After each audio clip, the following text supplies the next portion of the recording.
Hello friends, welcome aboard the Star Wars Galactic Starcruiser, or the Chandrila Star Line's Halcyon, as it is known.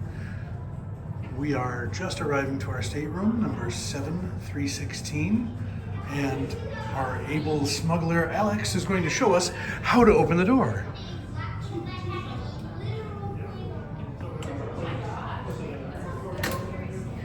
Psst. I added that sound effect. All right, let's come into the room and see what we have. To our right, we have a mirror, and to our left, we have the bathroom. Just inside the door, we do have our Do Not Disturb and Please Clean the Room droid buttons.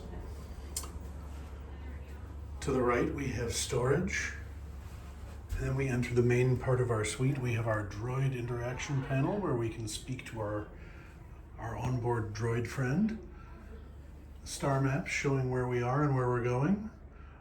Our porthole looking out to space. And then sleeping berths 1, 2, and 3.